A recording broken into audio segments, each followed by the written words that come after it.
Karkidon suv ombori yonida barpo etilayotgan agroturizm majmuasi Farg'ona viloyatining Quva tumanida joylashgan bo'lib, O'zbekistonda agroturizm va ekoturizmni rivojlantirishga qaratilgan yirik investitsiya loyihalaridan biri hisoblanadi.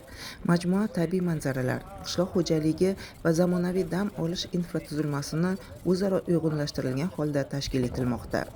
Loyiha umumiy maydoni 508 gektar hududni qamrab oladi. Unda zamonaviy shale turidagi kottejlar, mehmon uylari, restoranlar, ekobozor, gullar bog'i, lavandazorlar, mevazorlar hamda agroturizm zonalari barpo etilmoqda. Shuningdek, sayyohlar uchun piyoda va velosiped yo'laklari, dam olish maskanlari va tabiat qo'ynida hordiq chiqarish imkoniyatlari yaratilgan. Majmuaning keyingi bosqichlarida motokross trassasi, karting maydoni, dor yo'li, golf maydoni kabi faol turizm obyektlarini qurish rejalashtirilgan.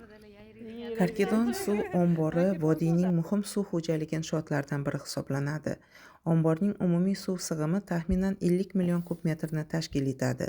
U asosan tog'lardan oqib tushuvchi daryo va soylar suvini to'plash hamda yil davomida oqilona taqsimlash vazifasini bajaradi. Suv omborining asosiy ahamiyati qishloq xo'jaligini barqaror suv bilan ta'minlashdir. Farg'ona vodiysida yetishtiriladigan paxta, g'alla, sabzavot, bog'dorchilik va uzumchilik ekinlarining hosildorligi ko'p jihatdan ushbu suv manbasiga bog'liq. Ayniqsa yoz oylarida suvga bo'lgan ehtiyoj keskin ortishi sababli omborda to'plangan zaxira suvi minglab gektar sug'oriladigan yerlarni suv bilan ta'minlash imkonini beradi. Karkidon suv ombori suv resurslarini mavsumiy tartibga solishda ham muhim vazifani bajaradi. Bahor oylarida qor va muzliklar erishi natijasida tog' daryolarda suv miqdori ko'payganda ortiqcha suv omborda to'planadi.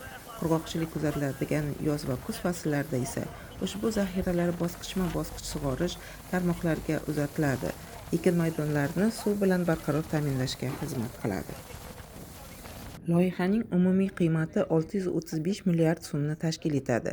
Majmua to'liq ishga tushgach, 100 dan ortiq tadbirkorlik subyektlari faoliyat yuritishi, 2000 ga yaqin yangi ish o'rinlari yaratilishi hamda yiliga 750 ming nafargacha mahalliy va xorijiy sayyohlarni qabul qilishi kutilmoqda.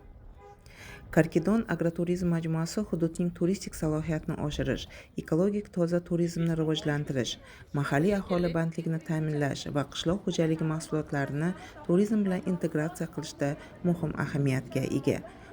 Aynan shu ramziy maskanda kambag'allikni qisqartirish va Bandlik vazirligi axborot xizmatlari xodimlari uchun sun'iy intellekt hamda zamonaviy PR trendlarga bag'ishlangan trening tashkil etildi. Bu tanlov bejiz emas.